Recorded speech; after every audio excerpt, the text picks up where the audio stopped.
Hello बच्चों, कैसे हो आप। स्वागत है आपका अभियान में। हमने अभी अभी क्या खत्म किया। हमने अभी अभी जो है वो वस्तुनिष्ठ प्रश्नों की हमारे जो 200 प्लस वस्तुनिष्ठ प्रश्नों की जो सीरीज थी, जिसमें कि आपको चैप्टर वाइज हर चैप्टर के एक अंक के जो इंपॉर्टेंट क्वेश्चन थे, जिसमें कि सही गलत, सही जोड़ी, सही विकल्प, सारी की सारी जो चीजें थी वो हमने आपको कराई, जो कि आपके एग्जाम में 30 से 32 मार्क्स का होता है। अब हम आपके लिए लेकर के आए हैं क्या, अति लघुत्तरीय, लघुत्तरीय और दीर्घोत्तरीय प्रश्नों की एक सीरीज, जिसमें कि आपको चैप्टर वाइज सारे के सारे जितने भी इंपॉर्टेंट क्वेश्चन है 2, 3 और 4 अंक की है, वो मैं आपको यहाँ पे सॉल्व करवाने वाली हूँ। और वो आपके एग्जाम के पॉइंट ऑफ व्यू से, बोर्ड एग्जाम के पॉइंट ऑफ व्यू से बहुत ज्यादा ही इंपॉर्टेंट और बहुत ज्यादा ही इंपॉर्टेंट होने वाले हैं। ठीक है, तो हम जो है बहुत ही अच्छे से और नई एनर्जी के साथ में ये वाली सीरीज को स्टार्ट करेंगे। और इसमें मैं आपको प्रोवाइड करने वाली हूँ क्या, लिखे हुए टॉपर्स के आंसर। जी हाँ, आपको यहाँ पर मैं लिखे हुए किस तरीके से हम एग्जाम में किस तरीके से आपको आंसर लिखना है, स्पेसिंग देनी है, किस तरीके से अपनी कॉपी को एग्जामिनर के सामने आपको प्रदर्शित करना है कि वो आपको एकदम फुल मार्क दे दे, तो वो भी मैं आपको बताने वाली हूँ कि टॉपर्स किस तरीके से आंसर जो है लिखते हैं। और आपको ये सारा का सारा वीडियो सॉल्यूशन और साथ ही साथ पूरे के पूरे, अगर आप पीपीटी में कोई नोट्स लगे हुए हैं तो वो भी आपको मिल जाएंगे अरिव्यान के ऐप पर, जहां पे जाकर के आप उसको डाउनलोड कर सकते हैं। तो बिना देरी किए नई एनर्जी और जोश के साथ में स्टार्ट करते हैं इस सीरीज को, जिसमें कि चैप्टर वाइज इंपॉर्टेंट क्वेश्चंस, साथ ही साथ क्या टॉपर्स के नोट्स के साथ में, यानी कि टॉपर्स ने किस तरीके से आंसर को लिखा है, वो हम यहाँ पर देखने वाले हैं। चलिए स्टार्ट करते हैं। हमारा सबसे पहले देख लेते हैं कि भाई पहला चैप्टर जो है वो कौन सा होने वाला है। तो हमारा जो पहला चैप्टर है वो कौन सा है, यहाँ पे संबंध एवं फलन। ठीक, इसमें हम करेंगे यहाँ पे सबसे पहले क्या मैंने बताया, अति लघुत्तरीय, लघुत्तरीय, दीर्घोत्तरीय सारे तरह के क्वेश्चंस आपको सॉल्व करवाए जाएंगे। तो पहले हम यहाँ पे देखेंगे 2 अंकीय प्रश्न, जिसमें कि मैं आपके लिए लेके आई हूँ 4 अंक, 4 क्वेश्चन मैं आपके लिए यहाँ पर लेकर के आई हूँ। ठीक है, इसमें क्या क्या पूछा जाता है इस चैप्टर में, अगर आप देखोगे तो अधिकतर आपको पूछा जाता है कि भाई हमारा जो समुच्चय है वो सम्मित है कि संक्रामक है कि स्वतुल्य, यानी कि आपको तुल्यता संबंध के बारे में ही यहाँ पे बात की जाती है। आपको स्वतुल्य, सम्मित या फिर संक्रामक जो है वो प्रूव करना होता है किसी भी समुच्चय को। ठीक है, साथ ही साथ आपसे यहाँ पे एक दो चीजें और पूछी जाती है कि फलन हमारा जो एकीकी और आच्छादक के बारे में यहाँ पे बात की जाती है। तो उसमें बेस्ड क्वेश्चन हम देखेंगे। तो एक एक करके चलिए स्टार्ट करते हैं उन क्वेश्चंस को सॉल्व करना और देखते हैं 2 अंकीय प्रश्न। ठीक है ना, उस तरीके से आपको देखो यहाँ पे मैंने बताया था कि लिखे हुए फॉर्म में किस तरीके से आपको लिखना है एग्जाम के अंदर, वो भी हम लेकर के लिए आपके लिए आए हैं। देखिए क्वेश्चन क्या है, पहला सिद्ध कीजिए कि समुच्चय 1, 2, 3 में आर बराबर ये हमको दिया हुआ है द्वारा प्रदत्त संबंध स्वतुल्य है, परंतु ना तो सम्मित है और ना ही क्या है यहाँ पर संक्रामक है। क्वेश्चन ने क्या बोला हमको कि सिद्ध कीजिए कि समुच्चय 1, 2, 3 में हमको संबंध दिया हुआ है आर, जो कि ये है। वो बोल रहा है कि भाई ये क्या है, यहाँ पे स्वतुल्य है परंतु ना तो सम्मित है और ना ही संक्रामक है, ये प्रूव करना है। चलिए देख लेते हैं। तो यहाँ पर क्या है कि इस वाले चैप्टर में ये बहुत जगह आपको ऐसी चीजें पूछी जाएंगी। तो सबसे पहले मैं आपको बता ही देती हूँ कि कंडीशन होती क्या है। तो यदि हम यहाँ पे बात करते हैं किसकी, स्वतुल्य की, तो स्वतुल्य की जब हम बात करते हैं और एक कोई अपना यहाँ पर एलिमेंट होता है, अवयव होता है आर के अंदर, तो क्या होता है यहाँ पे ए कोमा ए भी क्या होता है यहाँ पे आर के अंदर होता है। बात करता है स्वतुल्य की। ठीक, जब हम बात करते हैं सम्मित की, तो ए कोमा बी अगर आर के अंदर है तो बी कोमा ए भी क्या होना चाहिए, यहाँ पे आर के अंदर होना चाहिए। ये क्या होता है, हमारे संक्रामक के लिए कंडीशन होती है, सॉरी सम्मित के लिए कंडीशन होती है। किसके लिए होती है, ये सम्मित के लिए होती है। और दूसरा हमारी होती है एक संक्रामक के लिए कंडीशन, यानी कि संक्रामक हमारा जो है वो कब होता है, समुच्चय वो जब संक्रामक होता है जब मान लीजिए कि यदि ए कोमा बी आर के अंदर है और मान लो कि यहाँ पे बी कोमा सी भी आर के अंदर है, तब यहाँ पर से ए कोमा सी भी क्या होना चाहिए, आर के अंदर होना चाहिए। ये हमारी होती है संक्रामक की कंडीशन। 3 चीजें आपको पता चल गई, स्वतुल्य, संक्रामक और सम्मित। चलिए अब हम देखते हैं इस कंडीशन पे कि क्या हमारा जो समुच्चय दिया हुआ है क्या क्या फुलफिल कर रहा है। देखिए आर जो है उसने बोला स्वतुल्य है, क्योंकि अगर आप देख पा रहे हैं तो 1, 1, 2, 2, 3, 3 तीनों की तीनों क्या है यहाँ पे आर के अंदर है, यानी कि आर क्या है, स्वतुल्य तो है। आर सम्मित नहीं है, क्यों, क्योंकि 1, 2 आर के अंदर है लेकिन 2, 1 आर के अंदर नहीं है। ठीक है, इसीलिए हमारा जो समुच्चय दे रखा है आर वो क्या नहीं है, सम्मित नहीं है। क्यों, क्योंकि 1, 2 है लेकिन 2, 1 उसके अंदर नहीं है। दूसरा उसने बोला यहाँ पर कि आर जो है वो संक्रामक नहीं है। क्यों नहीं है, क्योंकि 1, 2 अगर आर के अंदर है और 2, 3 आर के अंदर है, तो इसके हिसाब से 1, 3 भी आर के अंदर होना चाहिए था। तो क्या आपको 1, 3 आर के अंदर दिख रहा है, नहीं दिख रहा है। इसका मतलब ये क्या नहीं है, यहाँ पर संक्रामक नहीं है, यानी कि आपका ये जो है वो सिर्फ और सिर्फ क्या है, स्वतुल्य है, ना तो सम्मित है ना ही संक्रामक संक्रामक है। समझ में आई बात? बहुत बढ़िया। इस तरीके के आपको बहुत सारे क्वेश्चंस यहाँ पर जो है मैं करवाने वाली हूँ ताकि आपकी बढ़िया तरीके से प्रैक्टिस हो जाए। देखिए देखते हैं नेक्स्ट क्वेश्चन क्या है। सिद्ध कीजिए कि समुच्चय 1 2 3 में 1 2 ये आपको दे रखा है, तो संबंध आर सममित है किंतु ना तो स्वतुल्य और ना ही संक्रामक है। अब बोल रहा है सममित है लेकिन स्वतुल्य संक्रामक नहीं है।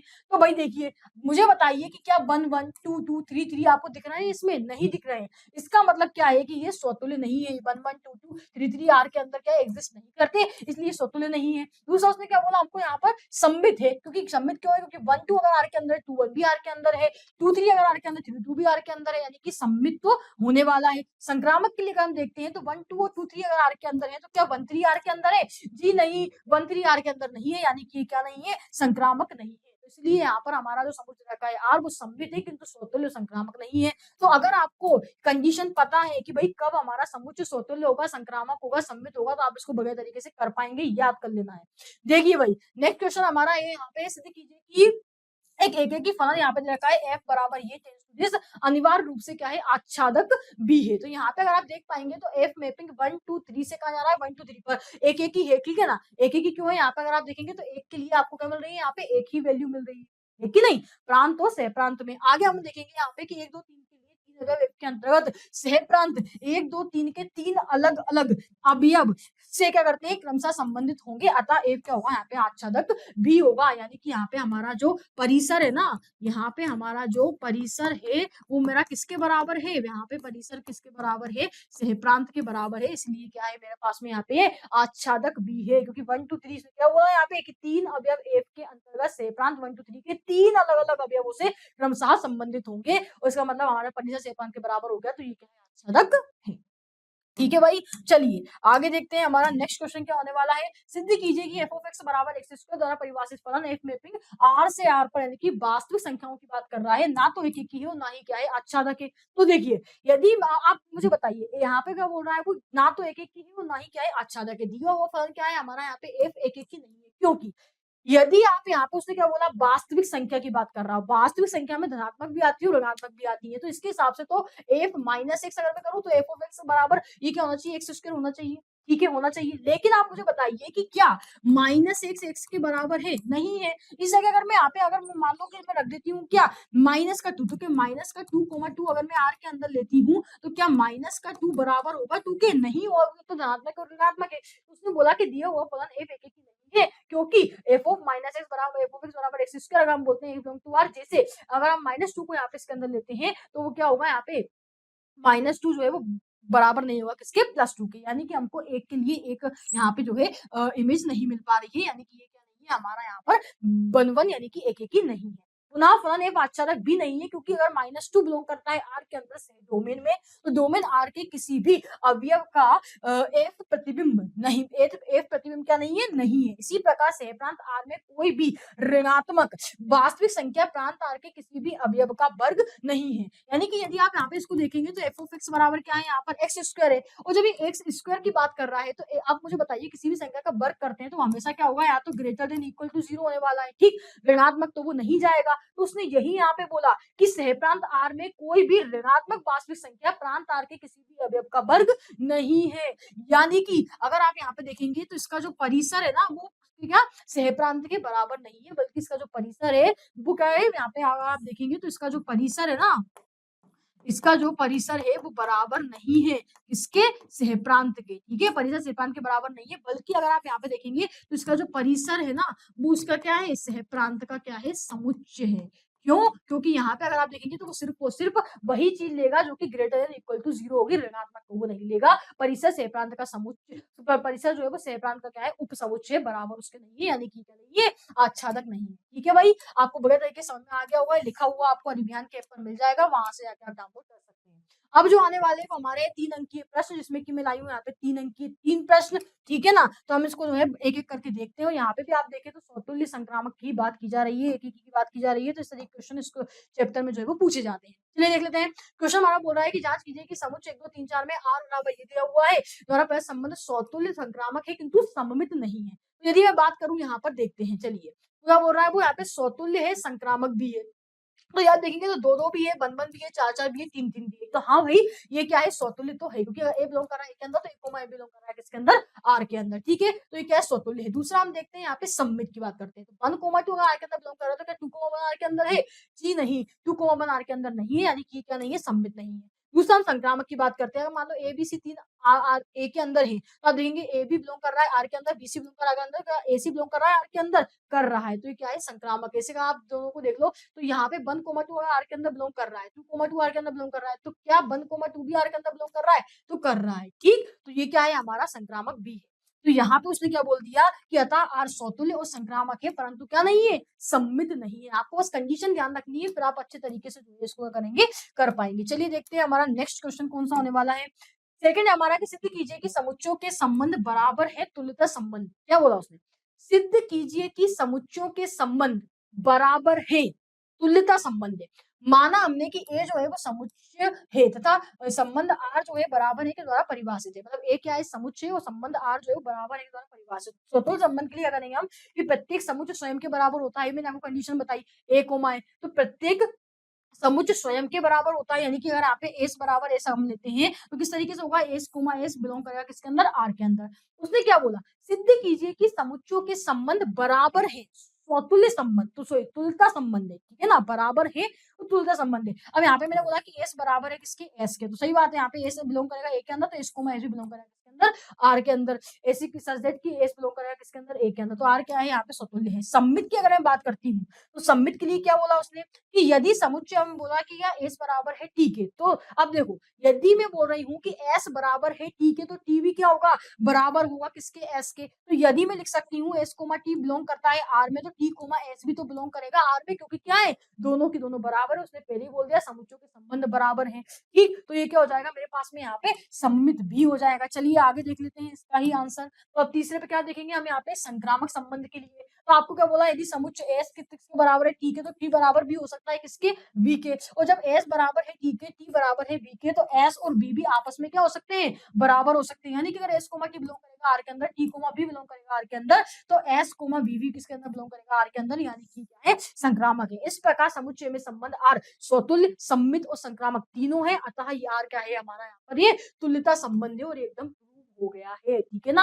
तो आपको बस कंडीशन याद रखनी है और इस तरीके से समझते चलना है, ठीक है भाई। चलो देखते हैं नेक्स्ट क्वेश्चन हमारा कौन सा है। मुझे लगता है कि आपको बढ़िया तरीके से क्वेश्चन समझ में आ रहे होंगे, थोड़ा स्पीड में करना है क्योंकि हम कर रहे हैं रिवीजन। मान लीजिए कि ए बराबर दे रखा है 1 2 3, बी बराबर दे रखा है 4 5 6 7, तथा आपको एफ दे रखा है ये, ए से बी तक एक फलाने सिद्ध कीजिए कि एफ क्या है, आप अपना एक एक की है। तो देखिए यहाँ पे ए बराबर उसने दे रखा है, बी बराबर उसने दे रखा है, ठीक है। अगर यहाँ पे आप एफ को बनाएंगे तो ए कोमा बी आप इस तरीके से लेंगे, ठीक। तो यहाँ पे क्या है 1, तो यहाँ पे क्या है, यहाँ पे 4, फिर इसके यहाँ पे 2,5 3,6। तो यहाँ पे अगर आप देख पा रहे हैं, तो एक एलिमेंट के लिए यहाँ पे हमारे पास में क्या है, एक ही है, यानी कि एक इनपुट के लिए क्या मिल रहा है हमको, एक ही आउटपुट मिल रहा है, यानी कि F1 के लिए 4, F2 के लिए 5 और F3 के लिए क्या मिल रहा है 6, यानी कि चूंकि फलन F में भिन्न भिन्न अवयवों के प्रतिबिंब क्या है, भिन्न भिन्न है। और जब भिन्न भिन्न अवयवों के लिए हमें भिन्न भिन्न प्रतिबिंब मिल रहे हैं, इसका मतलब ये क्या है, यहाँ पे हमारा एकाकी फलन है, बस सिंपल, ठीक है। तो आपको बस कंडीशन पता होना चाहिए, फिर तो आराम से आपके क्वेश्चन जो है होने वाले। यहाँ पे हम देखेंगे, यहाँ पे कौन सा देखेंगे, 4 अंक की प्रश्नों की हम प्रैक्टिस करने वाले हैं, जिसमें कि 2 प्रश्न ये हैं। देख लेते हैं क्या हम और प्रश्न भी लेकर के आए हैं क्या, तो देखते हैं भाई, नहीं, चलिए। तो यहाँ पे 4 अंक की 2 प्रश्नों को हम यहाँ पे देखने वाले हैं। हम आपके लिए इंपॉर्टेंट क्वेश्चन लाए हैं और चैप्टर के हिसाब से लेके आए हैं कि भाई एग्जाम में इससे किस किस तरीके के क्वेश्चन पूछे जाते हैं, 2 3 या 4 अंक के, ठीक है। तो यहाँ पे आप देखिए, जांच कीजिए कि क्या समुच्चय 1 2 3 4 5 6 में आर बराबर ये द्वारा परिभाषित संबंध आर स्वतुल्य, संमित तथा संक्रामक है। तो चलिए देखिए, ए बराबर क्या दे रखा है उसने, हमको ये दे रखा है। दूसरा उसने आर हमको जो रिलेशन बनाया, जो संबंध बनाया, इसमें वो किस तरीके से है कि ए कोमा बी, और बी जो है वो ए से कितना, एक बड़ा है। तो यहाँ पे मुझे बताइए कि क्या क्या जाएगा इसमें, 1,2 हो जाएगा, 2,3 3,4 4,5 5,6। क्यों, क्योंकि इसमें अगर आप देखोगे तो यहाँ पे अगर आप देखोगे बी, तो वो एक से बड़ा है सब में, ठीक।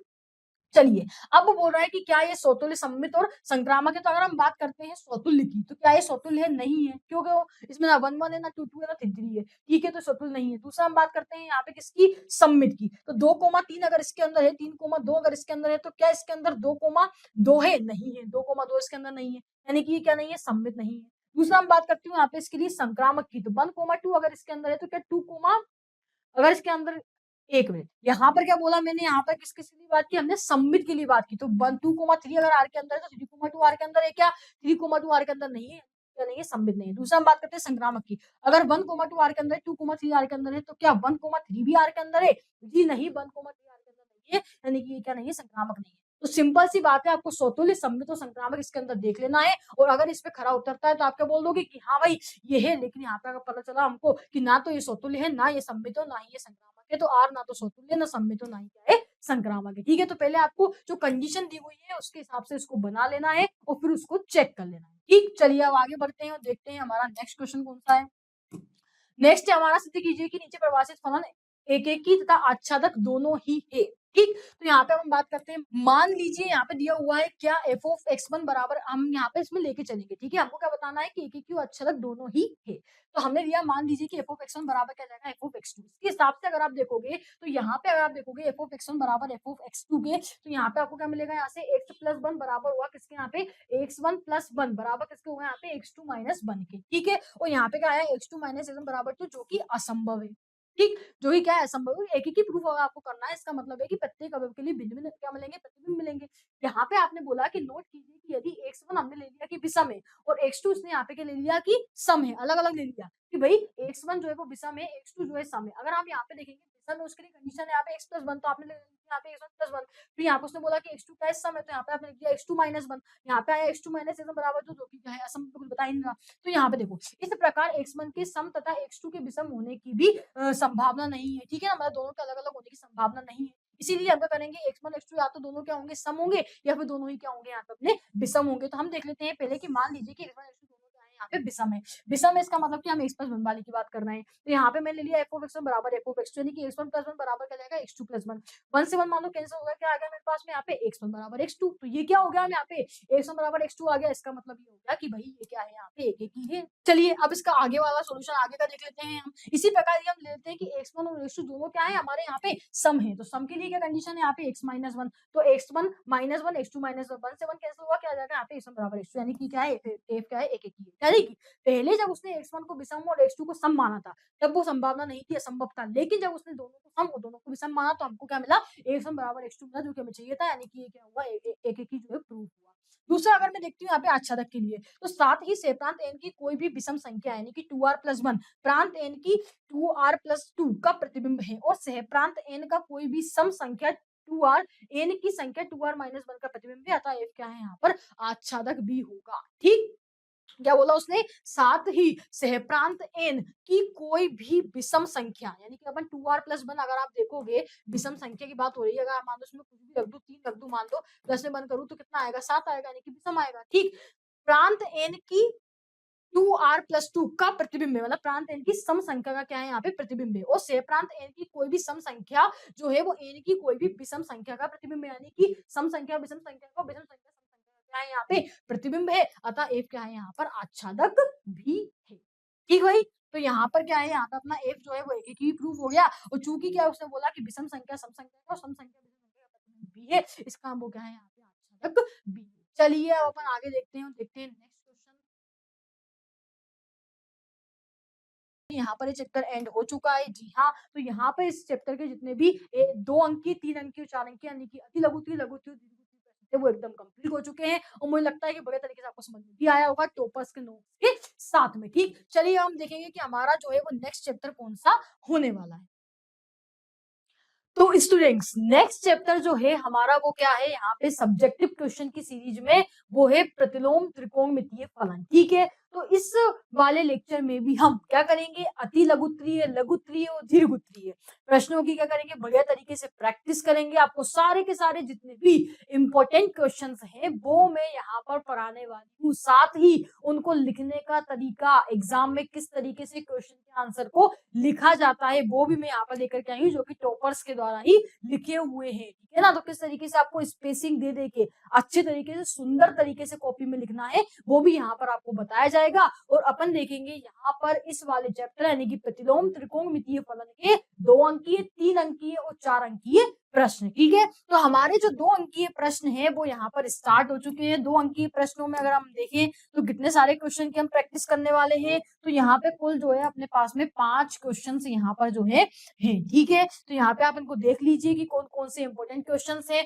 इसमें अधिकतर जो क्वेश्चंस आते हैं वो यही कि भैया इसका जो है मुख्य मान ज्ञात कीजिए या फिर इसको सिद्ध कीजिए। ठीक है ना, मुख्य मान वाले ज्यादा क्वेश्चन आते हैं। दूसरा हम यहाँ पे आते हैं प्रूफ करने वाले क्वेश्चन। चलिए हम 1 बाय 1 करके जो है इसके सारे के सारे जो है जितने भी क्वेश्चंस हैं उनकी प्रैक्टिस करते हैं। तो पहला हमारा जो 2 अंकीय प्रश्नों वाला क्वेश्चन है वो ये है कि साइन इनवर्स 1/√2 का मुख्य मान ज्ञात कीजिए। तो यहाँ पर आपको पूरा का पूरा सॉल्यूशन बढ़िया तरीके से दिख रहा है। इसको इस तरीके से जमा जमा के क्या करना है आपको एग्जाम में बढ़िया तरीके से लिख के आए ताकि आपको कितना पूरे मार्क्स मिले।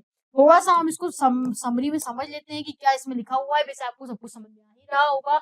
यह क्या दिया हुआ है कि साइन इनवर्स 1/√2 का मुख्य मान याद करना है। तो मान लीजिए कि साइन इनवर्स 1/√2 को उसने क्या मान दिया यहाँ पे बाय, तो अगर साइन इधर पे जाएगा तो क्या हो जाएगा, साइन बाय बराबर हो जाएगा 1/√2। फिर हमको पता होता है, हमको क्या पता है कि साइन इनवर्स की मुख्य शाखा का जो परिसर होता है वो कितना होता है, क्लोज्ड ब्रैकेट के अंदर क्या होता है, -π/2 कोमा क्या होता है यहाँ पर π/2 होता है, ये हम जानते हैं।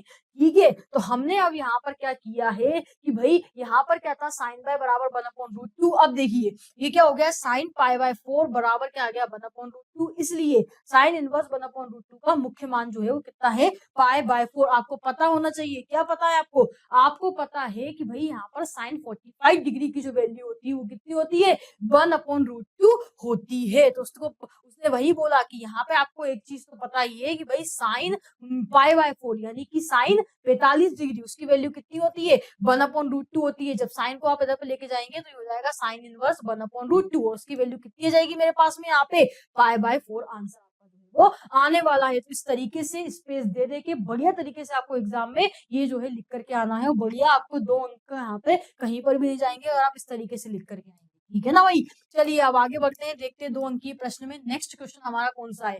अब है हमारा सिद्ध करने वाला क्वेश्चन कि सिद्ध कीजिए tan इनवर्स √x बराबर 1/2 cos inverse 1 - x upon 1 + x, x belong करता है 0,1 में। ठीक, यहाँ पे हम पहले बाएं पक्ष को लेकर के चलेंगे और दायां पक्ष को कर देंगे, प्रूफ कर देंगे। तो मैं कौन सा tan इनवर्स √x को लेकर चलूंगी और लेकर के ये आ जाऊंगी। ठीक है, यहाँ पे ऐसे क्या करा कि 2 का इंटू नीचे किया और 2 का इंटू ही क्या करा आपने यहाँ पे ऊपर करा, तो मुझे क्या मिल गया यहाँ से, ये मुझे ये मिल गया 1/2। अब आपको पता है यहाँ पे कि भाई एक फॉर्मूला होता है, क्या फॉर्मूला होता है, 2 tan इनवर्स x का फॉर्मूला होता है कोस इनवर्स 1 - x² अपॉन में 1 + x²। तो बस यहाँ पर x की जगह अगर आप देखेंगे तो क्या है यहाँ पर √x है, तो क्या हो जाएगा ये 1 - √x का होल स्क्वायर और 1 + √x का होल स्क्वायर। तो क्या मिल गया आपको 1/2 कोस इनवर्स 1 - x अपॉन में क्या आ गया 1 + x। और यही चीज तो आपको प्रूफ करनी थी, तो उसने यहाँ पे 2 का गुणा ऊपर और नीचे क्यों किया, ताकि 2 tan इनवर्स x का फॉर्मूला बनाया जा सके। तो इस तरीके से आपको दिमाग लगाना है और इस तरीके से पूरा आपको प्रॉपर लिख के आना है कि भाई ये बाया पक्ष हो, यहाँ पे मैंने ला करके दाया पक्ष हो गया और इतनी सिद्धम भी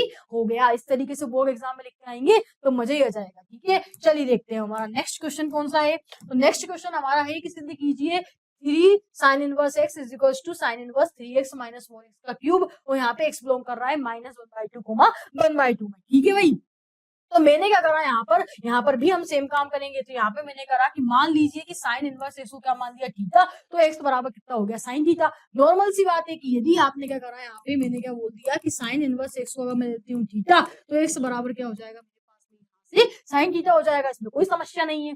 ठीक, ये हो गया। अब मैंने क्या लिया, पहले अपना बायां पक्ष ले लिया जो कि क्या था 3 sin इनवर्स x। अब x लेकर रख दूंगी मैं साइन थीटा, तो मैंने यहाँ पे एक जगह साइन थीटा रखा, साइन थीटा साइन से साइन कैंसिल हो गया, तो क्या मिला मुझे यहाँ पे 3 थीटा मिल गया। ठीक है, फिर अपन देखेंगे यहाँ पर कौन सा दाया पक्ष को मैंने उठाया। अब यहाँ पर भी मुझे 3 थीटा लेके आना है, जब वो दोनों क्या हो जाएंगे आपस में बराबर हो जाएंगे, प्रूव हो जाएगा। तो मैंने यहाँ पे लिया साइन इनवर्स और ये अपना जो है दाया पक्ष था वो मैंने उठाया। अब यहाँ पे मैं क्या रखूंगी, एक से जगह साइन थीटा रखूंगी, तो मैंने यहाँ पे रखा साइन थीटा। ठीक है, अब यहाँ से आपको मिलता है कि भाई 3 sin theta -4 sin cube theta, ये फॉर्मूला होता है sin 3 थीटा का। क्या फॉर्मूला होता है, यहाँ पे डायरेक्ट फॉर्मूला लग गया है, फॉर्मूले पर भी आपको कमांड बनाने आना चाहिए। ठीक है ना, sin 3 थीटा का फॉर्मूला होता है क्या, 3 sin थीटा माइनस में क्या होता है 4 sin क्यूब थीटा। तो डायरेक्ट यहाँ से हमने क्या रख दिया, यहाँ पे साइन 3 क्लियर किया, साइन साइन कैंसिल हो गया, क्या आ गया 3 थीटा। तो यहाँ पे अगर आप देखोगे तो आपका बायां पक्ष आया था 3 थीटा, इस तरीके से आपका जो दायां पक्ष था वो भी क्या निकल करके आ गया 3 थीटा। तो दायां पक्ष बराबर क्या हो गया, बायां पक्ष, और आपका हो गया एकदम प्रूफ। ठीक, तो जहां पे फॉर्मूले की जरूरत है, जहां फॉर्मूले की डिमांड है, वो आपको उतना फॉर्मूला रिवाइज करना है, याद करना है। ठीक है, चलिए देखते हैं। कोस इनवर्स -1/2 का मुख्य मान ज्ञात कीजिए। यहाँ पे कोस के केस में वो जो है बात कर रहा है। तो मान लीजिए कि कोस इनवर्स -1/2 का अपन ने क्या मान दिया, यहाँ पे सबसे पहले बाय मान लेना है, फिर कोस बाय बराबर क्या हो जाएगा, -1/2 हो जाएगा। ठीक है, हम जानते हैं कि कोस इनवर्स की मुख्य शाखा का जो परिसर होता है वो क्या होता है, 0, होता है। और हमको एक बात और पता है क्या, कि कोस में 60 डिग्री की जो वैल्यू होती है, यानी कि कोस π/3 की जो वैल्यू होती है वो कितनी होती है, 1/2 होती है। ठीक है भाई, ठीक है। तो अतः क्या जाएगा यहाँ पे अपना माइनस कोस π/3 बराबर जाएगा कोस पाई माइनस π/3 बराबर जाएगा ये कोस 2π/3। उसने क्या बोला हमको कि कोस π/3 बराबर क्या होता है, यहाँ पे से 1/2 होता है। तो यहाँ पे क्या दिया हुआ है आपको, -1/2। तो उसको मैं क्या लिख सकती हूँ, माइनस में कोस π/3। ठीक, क्योंकि कोस π/3 की वैल्यू क्या होती है, यहाँ से 1/2 होती है। तो माइनस ऑफ कोस π/3 आपको पता है, यहाँ पे जो π/3 यानी कि हमारा जो अब 180 डिग्री से माइनस थीटा अगर हम करते हैं तो वहां पे कोस क्या होता है, नेगेटिव होता है। ठीक है ना, कोस की वैल्यू क्या होती है, वहां से नेगेटिव होती है। आपको ये चीज इसमें पता ही होगी, 0 डिग्री, 90 डिग्री, अपना कितना होता है 180 डिग्री। तो यहाँ पे ये वाले सेक्शन में क्या होता है, 180 डिग्री से इधर पे क्या होता है, यहाँ पे कोस की वैल्यू क्या होती है, नेगेटिव में होती है। इस वजह से हम यहाँ को लिख सकते हैं 180 डिग्री से माइनस में क्या होती है, नेगेटिव होती है। तो आप इसको यहाँ पे माइनस कोस π/3 को क्या लिख सकते हो, यहाँ से कोस पाई माइनस π/3। तो आपका यहाँ पर से निकल के क्या जाता है, 3π माइनस पाई क्या हो जाएगा अपना यहाँ पे 2π। तो 2π/3 यहाँ से निकल के जाता है, यानी कि आपके ये कोस इनवर्स -1/2 का मुख्य मान क्या जाता है, यहाँ पे 2π/3 निकल करके आ जाता है। तो आपको इस तरीके से बढ़िया तरीके से जमा करके लिख करके और आंसर लेकर के आना है। ठीक है, कोई दिक्कत नहीं है। यहाँ पे आप माइनस कोस π/3 को क्या लिख सकते हो, कोस पाई माइनस π/3। क्यों, क्योंकि 180 डिग्री से कम में कोस क्या होता है, यहाँ पे माइनस का होता है। चलिए आगे बढ़ते हैं और देखते हैं कि हमारा नेक्स्ट क्वेश्चन जो है वो कौन सा होने वाला है। सिद्ध कीजिए कि साइन इनवर्स -x बराबर होता है माइनस साइन इनवर्स x। आपको पता है कि भाई ये प्रॉपर्टी तो होती है, मैंने पढ़ी हुई है कि अगर साइन माइनस थीटा, अगर अपन मतलब कि क्या करते हैं यहाँ पे साइन इनवर्स अगर माइनस थीटा होता है तो माइनस साइन इनवर्स थीटा होता है। वो भी ये चीज पता है, लेकिन हमको वो करना है, प्रूफ करके बताना है। उसने बोला सिद्ध कीजिए कि साइन इनवर्स -x बराबर माइनस साइन इनवर्स होता है। x जो है वो कहाँ पे है, 1,1 के अंदर। चलिए देखिए, हम सबसे पहले क्या करते हैं, इसको बाय के बराबर मान लेते हैं। कौन सा पक्ष लिया उसने, हमारा दायां पक्ष लिया। ठीक है, बाय बराबर माइनस साइन इनवर्स एक्स उसने जो है मान लिया। ठीक, अब अगर मैं माइनस साइन को इधर पे ले आऊं, यानी कि इसका अगर मैं माइनस का इंटू कर दूं पूरे में, तो ये क्या हो जाएगा, यहाँ पे माइनस का हो जाएगा और माइनस माइनस का हो जाएगा प्लस का हो जाएगा। फिर साइन को आप यहाँ ले आए तो क्या हो गया, साइन माइनस बाय बराबर क्या हो गया मेरे पास में एक्स। ठीक, अब यहाँ पे आपको पता ही है कि साइन माइनस थीटा बराबर क्या होता है, माइनस साइन थीटा होता है। ठीक है ना, साइन माइनस थीटा बराबर क्या होता है, यहाँ से माइनस में क्या होता है, यहाँ पे साइन थीटा होता है। तो बस माइनस का साइन कहाँ आ गया, बाहर आ गया। तो यहाँ से आपको क्या मिल गया, साइन बाय बराबर मिल गया क्या, माइनस का एक्स। यानी कि क्या मिल गया आपको, बाय को यहीं पे रखा, साइन को उधर लेकर, तो क्या हो जाएगा साइन इनवर्स माइनस एक्स। मतलब कि आप ये लेकर के चले थे और आपने क्या प्रूव कर दिया, ये प्रूव कर दिया। ठीक है ना, आप ये लेकर के चले थे और आपने क्या प्रूव कर दिया, sign inverse minus x prove कर दिया। तो ये क्या हो जाएगा आपका यहाँ पर प्रूव्ड हो जाएगा। ये क्या हो जाएगा आपका यहाँ पे प्रूव, जब आप इसको लिखा सकते हैं इति सिद्धम। ठीक, कोई दिक्कत नहीं। तो इस तरीके से 2 अंकीय प्रश्न आपको सिद्ध करने वाले भी जो है बढ़िया तरीके से पूछे जाते हैं। अब यहाँ पर आते हैं अपने कौन से 3 अंकीय प्रश्न। ठीक है, तो अभी यहाँ पे हमने 2 अंकीय प्रश्नों में कुछ 4 से 5 क्वेश्चंस देखे हैं, आई थिंक 4 ही थे। ठीक है, तो हम आपको बिल्कुल एकदम इंपॉर्टेंट क्वेश्चंस जो कि आपके एग्जाम के पॉइंट ऑफ व्यू से बहुत ज्यादा इंपॉर्टेंट है, ऐसे ही क्वेश्चन आपको पढ़ाने वाले हैं। तो जितने में यहाँ पे आपको 1 अंकीय, 2 अंकीय, 3 अंकीय और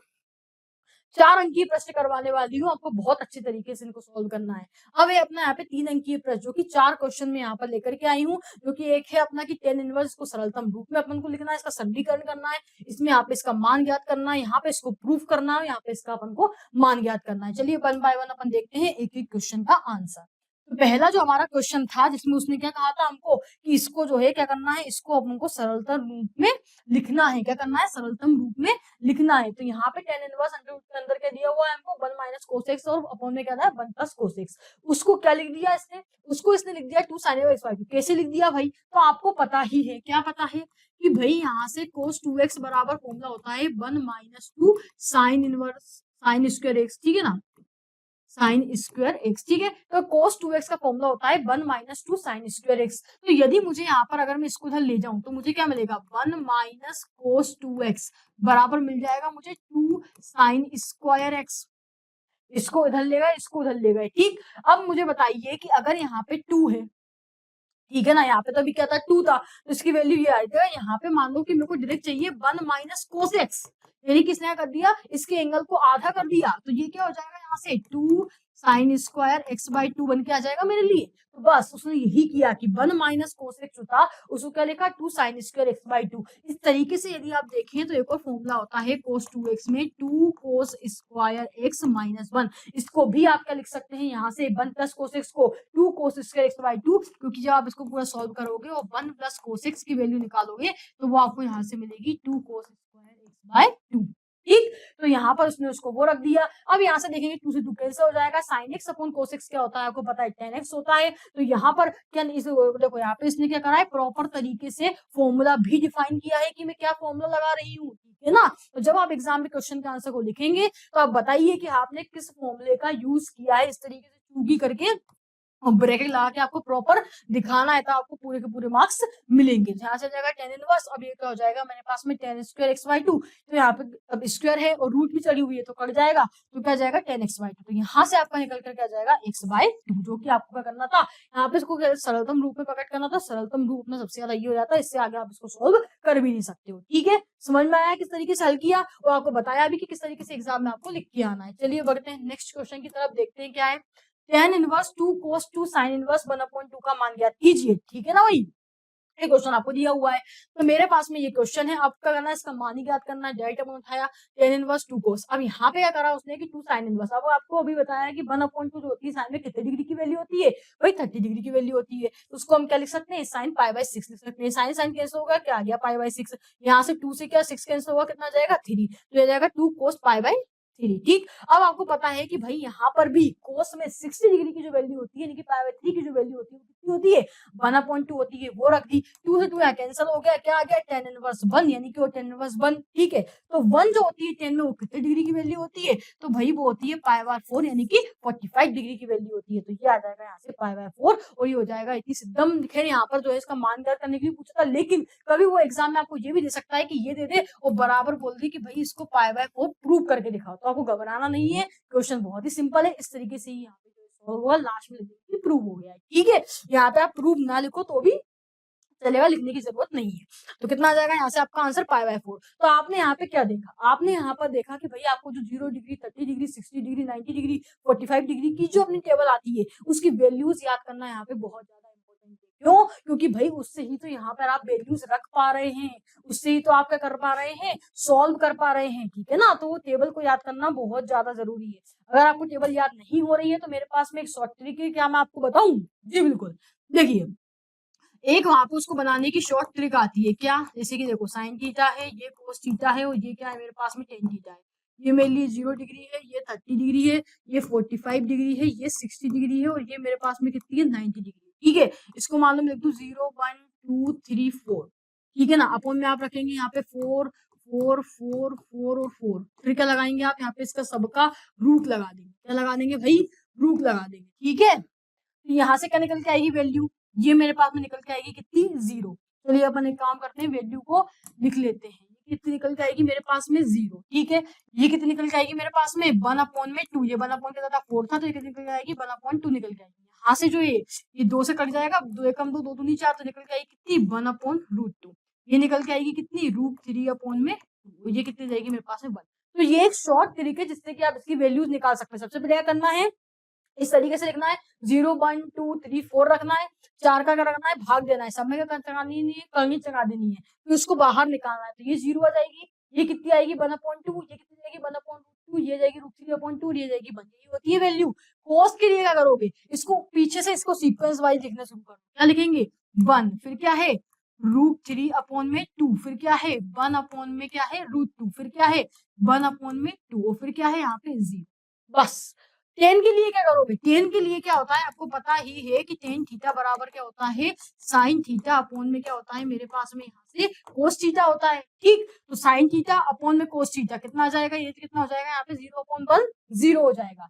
यहाँ पे अगर आप देखोगे तो साइन थीटा अपॉन में कोस थीटा मतलब क्या क्या करेंगे, इसको ऊपर ले आएंगे, 2 अपॉन में क्या जाएगा √3, फिर कट जाएगा कितना आ जाएगा, यहाँ से 1/√3 में √3 आ जाएगा, फिर 1/√2 1/√2 कट जाएगा, कितना आ जाएगा 1 आ जाएगा, 1/√3/2, फिर 2 ऊपर जाएगा, 2 क्या जाएगा यहाँ से √3, तो ये क्या आ जाएगा, नॉट डिफाइंड, ठीक है ना, नॉट डिफाइंड।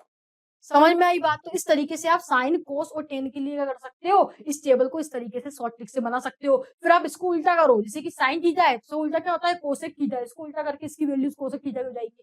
फिर कोस थीटा का क्या होता है उल्टा, सेक थीटा, तो इसकी वैल्यूज को उल्टा करोगे तो वो सेक थीटा की बन जाएंगी। फिर टेन का उल्टा क्या होता है, कोट थीटा, इसकी वैल्यूज को उल्टा करोगे तो क्या बन जाएगी, कोट थीटा की बन जाएगी, ठीक है ना। तो यहाँ पे मैंने आपको बढ़िया तरीके से टेबल ही बता दी कि किस तरीके से आप शॉर्ट ट्रिक से वो जो है इस तरीके की चीजों को आराम से जो है कर पाओगे। चलिए आगे देखते हैं, नेक्स्ट क्वेश्चन देख लेते हैं क्या है। सिद्ध कीजिए कि sine inverse x plus cos inverse x बराबर कितना आ रहा है अपने पास में, π/2 आएगा, ये हमको प्रूव करके बताना है।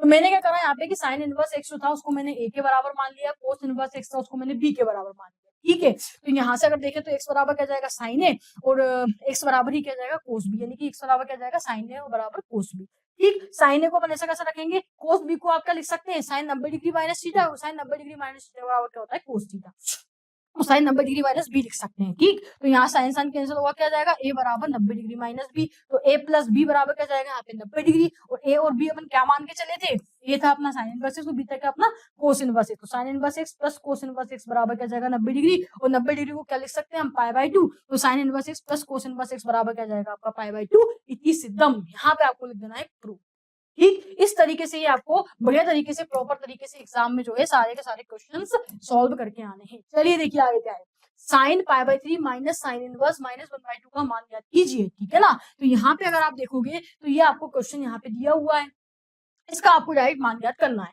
तो अभी मैंने आपको बताया कि किस तरीके से आप जो है सबकी वैल्यूज भी निकाल सकते हो टेबल से, मजा आ गया ना उसको समझने में, ठीक है। चलिए देखिए साइन, अब यहाँ पे उसने बोला कि हमको इसकी जो है वैल्यू क्या करना है, फाइंड करनी है, इसका मान निकालना है। तो यहाँ पे आप देखेंगे तो sine π/3 minus sine inverse minus में क्या दिया हुआ है 1/2 दिया हुआ है। तो आपको पता ही है कि जब साइन इनवर्स माइनस थीटा जब करें तो माइनस साइन थीटा आता है, ठीक। तो यहाँ पे माइनस का क्या जाएगा, यहाँ से बाहर निकल आएगा, तो ये क्या हो जाएगा माइनस माइनस प्लस का हो जाएगा। और आपको पता ही है यहाँ पे क्या कि साइन में 1/2 कितने डिग्री की वैल्यू होती है, 1/30 डिग्री की वैल्यू होती है, तो क्या जाएगा साइन π/6 आ जाएगा, साइन साइन या कैंसिल हो जाएगा, क्या जाएगा मेरे पास में यहाँ से π/6 आ जाएगा, ठीक है। तो यहाँ से अगर आप देखोगे तो इसका मान जो निकल के आने वाला है, यहाँ से क्या जाएगा π/3 पहले से, प्लस में क्या जाएगा π/6, और यहाँ से आप इसको एलसीएम लेके सॉल्व करोगे तो क्या जाएगा π/2, और π/2 जो होता है वो साइन में 90 डिग्री की वैल्यू होती है, कितनी होती है 1 होती है, तो इसका मान कितना निकल कर जाएगा मेरे पास में 1 निकल करके जो वो आ जाने वाला है, ठीक है। आई होप आपको बढ़िया तरीके समझ में आ गया होगा, कोई भी दिक्कत इसमें जो है यहाँ पर आपको नहीं होगी, ठीक है ना। तो इसका मान जो निकल करके आने वाला वो कितना आ जाएगा 1 मेरे पास में निकल के आ जाएगा। चलिए आगे देखते हैं कौन सा क्वेश्चन है।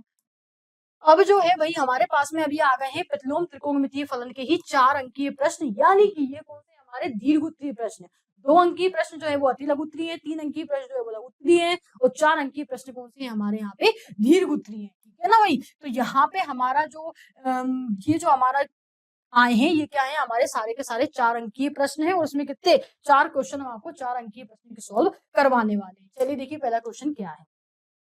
हमारा जो पहला क्वेश्चन है वो है कि इसको सरलतम रूप में लिखिए, ठीक है ना, tan inverse cos x upon में 1 माइनस साइन x, ठीक। इसको हमें करना है सरलतम रूप में लिखना है, कि उतना ज्यादा उसको सिंप्लीफाई कर देना है, सरल करना है, कि इससे ज्यादा उसको सॉल्व कर ही नहीं सकते, ठीक है। तो यहाँ पे क्या दिया हुआ है, तो हमने बोला कि हम लिख सकते हैं क्या कि tan inverse cos x upon में 1 माइनस साइन x, ठीक है, tan इनवर्स। अब मुझे बताइए कि यहाँ पे मैं आपको पहले ही बता चुकी हूँ, वापस बता देती हूँ कि यहाँ पे फॉर्मूला होता है, क्या फॉर्मूला होता है, तो cos 2x का एक फॉर्मूला होता है cos square x minus sine square x, ठीक है। तो हम इसको क्या लिख सकते हैं, अगर मान लो मैं इसका एंगल आधा कर दूं cos x कर दूं, तो मैं क्या लिख सकती हूँ उसको cos स्क्वायर x/2 माइनस में मैं लिख सकती हूँ इसको क्या sin स्क्वायर x/2, कर सकते हो आप भी, बिल्कुल। तो हमने अगर दिया cos x को ये लिख दिया। अब यहाँ पे आपको दिख रहा है 1, आपको पता है कि sine square x plus cos square x बराबर क्या होता है 1, तो क्या कर सकते हो आप cos square x/2 plus sine square x/2 लिख सकते हो 1 की जगह, ठीक है, साइन एक्स। अब आपको पता है यहाँ पर कि sin 2x का भी एक फॉर्मूला होता है जो क्या होता है 2 sin x इंटू में क्या होता है cos x। तो यदि मैं यहाँ पे इसका एंगल आधा कर रही हूँ यानी कि इसको मैं sin x लिख रही हूँ तो ये क्या हो जाएगा 2 sin x by 2 इंटू में क्या हो जाएगा यहाँ से cos x by 2। तो बस यहाँ पर हमने क्या करा उसको भी यहाँ पर इस तरीके से लिख दिया, कोई दिक्कत नहीं है। अब यहाँ पे आप देखेंगे तो ये क्या बन गया अपना a plus B a minus B वाला बन गया कि नहीं बन गया। क्या होता है a square minus B square बराबर क्या होता है यहाँ से a प्लस बी और a माइनस बी। तो बस यहाँ पे क्या हो गया a plus B a minus B upon में क्या हो गया a का स्क्वायर प्लस b का स्क्वायर माइनस में क्या आ गया 2ab यानी कि हो गया a minus B whole square. अब इससे क्या होगा यहाँ पे एक बार इससे जो है ये अपना आपस में क्या हो जाएगा कैंसिल हो जाएगा, कट जाएगा। तो यहाँ पर से आपको क्या मिल जाएगा cos x by 2 plus sin x by 2 upon में cos x by 2 minus sin x by 2। अब क्या करोगे आप इसमें cos x by 2 का ऊपर और नीचे कर दोगे भाग दे दोगे तो ये तो कट जाएगा। sin x by 2 upon cos x by 2 क्या हो जाएगा tan x by 2। इस तरीके से cos x by 2 कट जाएगा cos x by 2 से, यहाँ पे sin x by 2 अपॉन में cos x by 2 क्या हो जाएगा tan x by 2 हो जाएगा। अब देखिए अब यहाँ पर जो एक स्टेप इसमें नहीं लिखी गई है वो मैं आपको बताती हूँ वो क्या है। तो यहाँ पे अगर आप देखेंगे तो ये क्या आया मेरे पास में tan inverse 1 plus tan x by 2 upon में आ गया 1 माइनस tan x बाई 2। अब यहाँ पर अगर आप इस तरीके से कर लें क्या कर लें कि 1 जो है उसको हम क्या लिख सकते हैं tan पाई बाय 4 लिख सकते हैं। क्यों? क्योंकि tan में पाई बाय 4 45 डिग्री की वैल्यू कितनी होती है 1 होती है। अभी आपको टेबल के थ्रू मैंने बता भी दिया है ना। अब आप ये नहीं बोल सकते कि हमें वैल्यूज याद नहीं होती है। क्यों? क्योंकि हमने आपको बता दिया है। 2 मिनट का टाइम लेना है एग्जाम में, बढ़िया पीछे जाकर टेबल बना लेनी है, इसके बाद सारे सवालों को सॉल्व कर लेना है।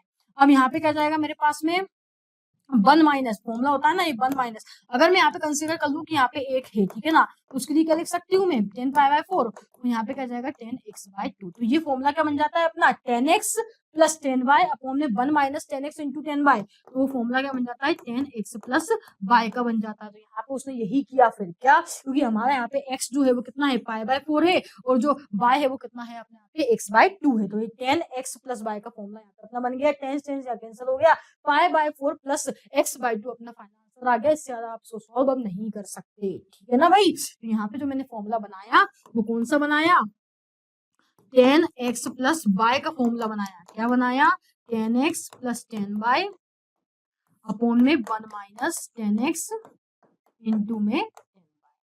कोई दिक्कत कोई समस्या नहीं। चलिए अब हम बढ़ते हैं आगे और देखते हैं और कौन से क्वेश्चन हमारे होने वाले हैं।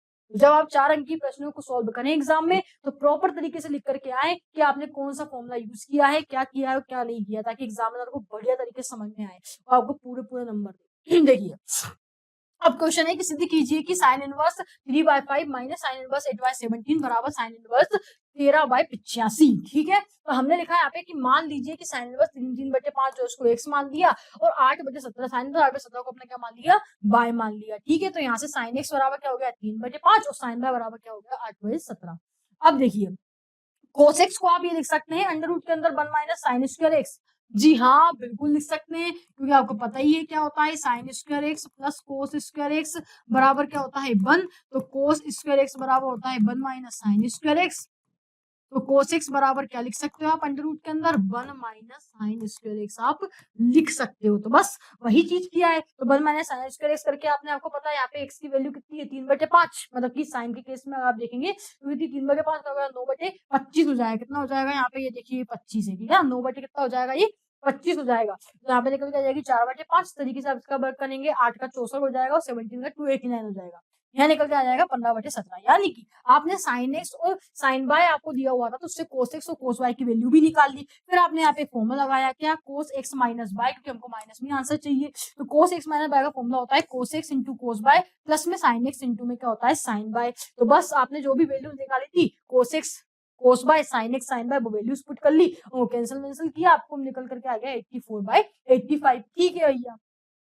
तो फिर आपने यहाँ पे देखा कि x माइनस बाय बराबर क्या आ जाएगा अपने पास में, यहाँ से अगर कोस जो है वो इधर पे चला जाएगा तो क्या जाएगा मेरे पास में यहाँ से 84/85 निकल करके जो है वो आ जाएगा। ठीक है, तो यहाँ से क्या आ गया आपका x माइनस बाय बराबर कोस इनवर्स 84/85 आ गया। अब चूंकि अपन x और y क्या मान के चले थे तो x जो है मैंने लिया था यहाँ पे साइन इनवर्स 3/5 और y लिया था मैंने साइन इनवर्स 8/17 तो वो मैंने रख दिया। ठीक है, और बराबर में क्या आ गया मेरे पास में ये आ गया। तो एक तो आपको इस तरीके से एग्जाम में प्रूव करने के लिए आ सकता है इतना ही पार्ट कि भैया मुझे यही प्रूव करके बता दो। इससे आगे अगर वो बोलता है तो फिर आप यहाँ पे कोस इनवर्स 84/85 को क्या लिख सकते हो, साइन इनवर्स अंडर रूट के अंदर 1 माइनस और अपना x का स्क्वायर यानी कि 84/85 का स्क्वायर कर दिया। यहाँ से 84 का स्क्वायर करेंगे तो वो ये आएगा, 85 करेंगे तो ये आएगा और फिर इसका हम इसका वर्गमूल निकालेंगे तो आपको मिल जाएगा 13/85, जो कि हमको यहाँ पे एग्जाम क्वेश्चन में पूछा भी गया है, जो कि क्या है अपना यहाँ पे RHS होने वाला है। ठीक, तो आपको क्वेश्चन में जो है वो कभी इतना भी पूछा जा सकता है कि यहाँ तक कंप्लीट है और बाद में आपको इतना पूछा सकता है, तो आपको एक स्टेप और कर देनी। ठीक, तो इसको कुछ नहीं करा, सबसे पहले इसको 100 के बराबर रखा, फिर इसके बाद में वहां से अपन ने cos x cos y sin x sin y के मान निकाले, cos x माइनस y का फॉर्मूला लगाया, मान रखे हो हमने यहाँ पर करके अपना से प्रूव भी कर दिया। तो आपको बिल्कुल स्टेप बाय स्टेप सॉल्यूशन इस तरीके से करना है और फॉर्मूले का भी यूज करना है। अगर आप यूज कर रहे हो तो उसको लिखना भी है कि मैंने कौन सा फॉर्मूला लगाया है। चलिए, अब हमारा जो नेक्स्ट क्वेश्चन आया है वो ये सिद्ध कीजिए कि ये, ठीक है ना, इसमें हमको सिद्ध करना है, पाई हमको बराबर मिला करके जो है वो प्रूफ कर देना है। ठीक, देखो मान लीजिए कि साइन इनवर्स 12/13 अपन ने मान लिया, वही इसको पहले मान लेंगे x, इसको मान लेंगे y और उसको क्या मान लेंगे इस बार हम z। 3 आ गया तो तीनों को हमने x y और z मान दिया, तो साइन x निकल के जाएगा 12/13, cos y निकल के जाएगा 4/5 और 10/10 z निकल के जाएगा 63/16। इतना क्लियर है, क्योंकि यहाँ पर जब इधर जाएगी तो ये वैल्यूज आपस में जो है निकल करके आ जाएंगी। अब देखिए, अब उसने क्या करा, साइन एक्स से जो है वो कोस एक्स निकाल दिया, कोस वाई से जो है वो साइन वाई निकाल दिया और टेन एक्स से जो है उसने क्या निकाल दिया, यहाँ पर टेन एक्स भी निकाल दिया और टेन वाई भी निकाल दिया। ठीक है, ये सब कैसे किया, ये सब पाइथागोरस से किया, समझ रहे हो आप, क्योंकि मैंने आपको बताया ही था कि एक फॉर्मूला एक ये होता है रूल, क्या, लाल बटे कक्का का, ठीक है ना। तो ये होता है यहाँ पर साइन, ये होता है कोस के लिए और ये होता है अपना किसकी, टेन के लिए। तो साइन की वैल्यू जो होती है वो होती है लंब बटे कर्ण, ठीक है, कोस की वैल्यू होती है आधार बटे कर्ण और यहाँ से टेन की वैल्यू होती है लंब बटे आधार। और यदि आप इसका उल्टा कर दो, यानी कि इसको अगर मैं कर दूं कक्का बटे में लाल, तो फिर ये क्या हो जाता है, अगर मैं इसको कर देती हूँ कक्का बटे में लाल, तो फिर ये हो जाती है कोसेक के लिए, ये हो जाती है सेक के लिए और ये हो जाती है फिर किसके लिए, कोट के लिए। कोसेक के लिए आता है कर्ण बटे लंब, सेक के लिए आता है कर्ण बटे आधार और कोट के लिए आता है आधार बटे में लंब। तो यहाँ पर उन्होंने क्या किया कि इससे ही वैल्यूज निकाली। मैं आपको एक वैल्यू निकाल के बता देती हूँ। इसी के अगर मैं साइन एक्स को यहाँ पे जो है उन्होंने क्या ले लिया, 12/13 ले लिया, ठीक है। और साइन मैंने बताया यहाँ पे क्या होता है, लंब बटे में कर्ण होता है, यानी कि ये इसका लंब है और ये क्या है, इसका कर्ण है। तो मैं आधार अगर निकालूंगी तो मेरे पास में क्या निकल जाएगा, तो क्या होता है, कर्ण का स्क्वायर यानी कि 169 इक्वल टू लंब का स्क्वायर यानी कि 144 प्लस में क्या आता है आधार का स्क्वायर। तो यहाँ से मेरे पास में क्या निकल के जाएगा, 169 माइनस का 44, 144 इसको माइनस करोगे 9 में 4 गए 5, 5 6 में से 4 गया तो कितने बचे 2, मतलब आपका निकल के जाएगा कुल मिलाकर के 5, ठीक है। और इस तरीके से अगर आप कोसेक्स देखेंगे यहाँ पे, तो कोसेक्स मेरे पास में जो निकाला है उन्होंने क्या निकल के आएगा, कोस आधार बटे में कर्ण। तो आधार क्या आ गया मेरे पास में 5 और कर्ण क्या है मेरे पास में, यहाँ से अगर आप देखोगे तो 13, तो 5/13, देखिए यहाँ पे 5/13 आया ना। इस तरीके से आपको क्या करना है, इन फॉर्मूले का यूज करके और यहाँ पे इनकी वैल्यूज निकाल लेनी है, किसकी, कोसेक्स की, साइन बाई की, टेन एक्स की और टेन बाई की, इन सबके साथ में। फिर इसके बाद में उसने क्या करा, डायरेक्ट यहाँ पर जो है फॉर्मूला लगा दिया। क्या फॉर्मूला लगाया भाई, 10x प्लस वाई का फॉर्मूला लगा दिया। क्या होता है, 10x प्लस 10 बाई अपॉन में करता है 1 माइनस 10x इंटू में 10 बाई। तो यहाँ पे जो 10x की वैल्यू निकाली थी 12/5 वो रख दी, 10 बाई की वैल्यू कितनी थी 3/4, फिर 1 माइनस 10x की वैल्यू वापस कितनी थी ये और फिर वो, ठीक है। और आई आप यहाँ पे क्या कर सकते हो कि आपने sin x निकाल लिया तो आपने फिर क्या निकाल लिया, cos x भी निकाल लिया, फिर sin x अपॉन में cos x किया तो आपको यहाँ से फिर क्या मिल गई, 10x की वैल्यू मिल गई, जो कि कितनी निकली 12/5, 13 कैंसिल हो गया। इस तरीके से आपने क्या निकाल लिया, cos x था अपने पास में, cos y था तो आपने sin y निकाल दिया, फिर sin y अपॉन में cos y कर दिया, तो यहाँ से फिर आपको 10 y की वैल्यू मिल गई, जो कि मिल गई 3/4। क्या आपको पता है कि tan थीटा बराबर होता है sin theta upon cos theta, ठीक। तो यहाँ से आपके वैल्यू का निकल करके आ गई माइनस का 63/16, मतलब कि यहाँ पे, हाँ सॉरी माइनस नहीं है, यहाँ पे जो है 63/16, यानी कि आपके पास में क्या निकल के आ गई 63/16। और यहाँ पर अगर आपने देखा होगा तो ये 63/16 जो है वो tan z की वैल्यू है, किसकी वैल्यू है, tan z की वैल्यू। चलिए अपन आगे जो है इसका आधा सॉल्यूशन जो है वो नेक्स्ट स्लाइड पर है, तो देख लेते हैं आगे वो क्या किया हुआ है, ठीक है। तो वहां से अपनी tan z की वैल्यू आ गई थी, वो ठीक है ना, कितनी आई थी 63, वहां से वैल्यू अपन देख लेते हैं एक बार कितनी निकल करके आई थी मेरे पास में, वो वैल्यू आ गई थी 63/16। एक मिनट देखना माइनस में आई थी कि प्लस में आई थी वो देख लेते हैं। तो यहाँ से कितना हो गया था ये 5 चौके 20, तो ये आपने यहाँ पे जो वैल्यू निकल करके आई थी ना मेरे पास में, ये जो आएगी 63/16, ये किसमें आएगी, माइनस में निकल जाएगी। जब आप इसको यहाँ पे सोल्व करेंगे और कैलकुलेट करेंगे, यहाँ पे जो है वो माइनस लगाया भी हुआ है, ठीक है। अब इसको यहाँ पे सॉल्व करेंगे, कैलकुलेट करेंगे तो माइनस में रहेगी 63/16। चलिए नेक्स्ट स्लाइड में चलते हैं और देखते हैं कि आगे किस तरीके से सॉल्व हुआ है। अब आगे अगर आप देखेंगे तो यहाँ पे मुझे क्या मिल गया, 10x प्लस y बराबर क्या मिल गया, यहाँ पे 63 माइनस 16 वैल्यू आई थी माइनस में, और 10z की वैल्यू 63/16 थी, तो यहाँ पे आ गया माइनस का 10z आ गया। ठीक है, अब क्या करेंगे, यहाँ पे माइनस का 10z आ गया, इसको अपन अंदर लिख सकते हो कि 10 माइनस थीटा बराबर होता है माइनस 10 थीटा होता है, तो ये इस तरीके से लिखा जा सकता है। चलिए अब यहाँ पे आ गया 10x प्लस y, इसको अपन लिख सकते हैं 10 a पाई माइनस z। ठीक है, चलिए क्योंकि 180 डिग्री में जो है वो वैल्यूज क्या होती है, चेंज नहीं होती, ठीक है ना। तो यहाँ पर जो है अपना इस तरीके से जो यहाँ पे लिख करके आ गया। अब देखिए यहाँ से क्या मिल गया आपको, यहाँ से अगर आप देखोगे तो इसको अगर मैं देखूं तो मुझे यहाँ पे एक चीज मिल गई क्या कि 10 से 10 यहाँ पे कैंसिल हो गया, क्या मिल गया, x प्लस वाई बराबर मिल गया pi minus z. X plus y बराबर क्या मिल गया, pi minus z. X y तथा जेड धनात्मक है, इसीलिए क्या हो जाएगा यहाँ पे x plus y is not equal to 0। तो ये अपन को अगर मान लो तो एक वैल्यू अगर अपन इसके हिसाब से देखें तो, लेकिन यहाँ पे उसने बोला कि एक्स और वाई तथा जेड धनात्मक है, इसलिए x plus y equal to minus z आई, ये पॉसिबल नहीं है। तो हमको क्या मिल गया फिर, एक्स प्लस वाई बराबर पाई माइनस जेड। तो ये क्या हो गया, अगर जेड को मैं इधर पे ले आऊं तो x plus y plus z बराबर क्या आ गया, पाई, या फिर हम जो मान के चले थे पहले एक्स बाई जेड, अगर मैं उनकी वैल्यू रख दूं क्या था अपना sine inverse 12/13 plus cos inverse 4/5 plus tan inverse 63/16, तो मेरे पास में क्या निकल के आता है, यहाँ से पाई आ जाता है। तो आपका ये प्रूव हो गया एकदम तरीके से। तो आपने क्या करा, इसको लेकर के चले और क्या लेकर के आ गए, वो लेके आ गए। ठीक है, तो इस तरीके से आपका LHS बराबर RHS जो है वो बढ़िया तरीके से प्रूव हो जाता है। मुझे लगता है कि आपको बहुत अच्छे तरीके से ये समझ में भी आ गया होगा। चलिए देखते हैं हमारा नेक्स्ट क्वेश्चन कौन सा है। अब हमारा जो नेक्स्ट क्वेश्चन है वो है कि सिद्ध कीजिए कि कोस इनवर्स x बराबर 2 कोस इनवर्स अंडर रूट के अंदर 1 प्लस x अपॉन में 2। ठीक, तो माना हमने क्या मान लिया कि कोस इनवर्स x बराबर क्या मान लिया, मैंने यहाँ पर थीटा मान लिया। ठीक है, तो कोस थीटा बराबर क्या हो जाएगा मेरे पास में, यहाँ से x हो जाएगा। ठीक, अब मैं यहाँ पे मान रख लूंगी अंडर रूट के अंदर 1 प्लस x अपॉन 2 में 1 प्लस कोस थीटा अपॉन 2। अब 1 प्लस कोस थीटा को मैं क्या लिख सकती हूँ, 2 कोस स्क्वायर थीटा बाय 2, है ना, अभी मैंने बताया था उस तरीके से 2 कोस थीटा बाय 2 अपॉन में 2। तो यहाँ पे अपने देखे 2 कैंसिल हो जाएगा, क्या निकल के जाएगा बाहर, कोस थीटा बाय 2। तो अब यहाँ पे क्या आ गया, ये अगर आप इसको देखोगे तो ये क्या आ गया मेरे पास में, कोस इनवर्स अंडर रूट के अंदर 1 प्लस x अपॉन 2 क्या आ गया, थीटा बाय 2 आ गया। अब आप किसी में अगर यहाँ पे आके मान रखेंगे इस चीज का, तो आपको यहाँ पे अगर आप देखेंगे तो कोस इनवर्स अंडर रूट के अंदर 1 प्लस x अपॉन 2 की वैल्यू कितनी आई, थीटा बाय 2। यहाँ पे कितना है ये, तो यहाँ पे आपने मान रखा 2 इंटू में थीटा बाय 2, 2 से 2 क्या हो गया, कैंसिल हो गया, और क्या आ गया आपके पास में थीटा आ गया, जो कि आप क्या मान के चले थे, कोस इनवर्स x। तो यहाँ पे जो है आपका ये क्या हो जाएगा, प्रूव्ड हो जाएगा। कि सिद्धम आपको लास्ट में जो है लिख देना है। तो आपको एग्जामिनर के सामने अपनी कॉपी को बहुत ही सुंदर बताना है। ठीक है, तो एक एक पेज में प्रॉपर आप हेडिंग डाल करके कि भाई हल करके, ठीक है ना, प्रॉपर तरीके से इस तरीके से पूरे फॉर्मेट में आंसर को एक एक लाइन छोड़ करके बढ़िया तरीके से जमा करके लिखना है, ताकि जब एग्जामिनर कॉपी चेक करेगा परीक्षक, तो उसको बिल्कुल दिख जाएगा कि हाँ भाई इसने बहुत अच्छा आंसर लिखा है। और आंसर जब आपका आ जाता है तो बिल्कुल उसको एकदम इस तरीके से ब्रैकेट के अंदर बता के आइए कि ये मेरा फाइनल आंसर है।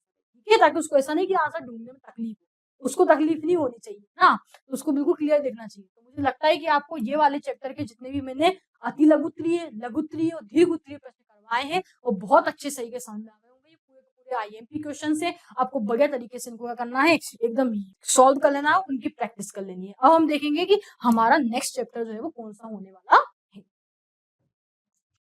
तो बच्चों अब हमारा जो नेक्स्ट चैप्टर आने वाला है ना, वो कौन सा आया है, हमारा नेक्स्ट चैप्टर है आव्यूह यानी कि मैट्रिसेस। ठीक है ना, तो अब इसके हम देखेंगे सारे के सारे अति लघुत्तरीय, लघुत्तरीय और दीर्घोत्तरीय क्वेश्चंस, और साथ ही साथ आपको मिलेगा एक ऐसा सॉल्यूशन जो कि बहुत ज्यादा आइडियल होगा, जो कि आपको एग्जाम में लिख करके आना है कि किस तरीके से आपको एग्जाम में स्पेस दे देकर के सुंदर तरीके से आपको लिखना है।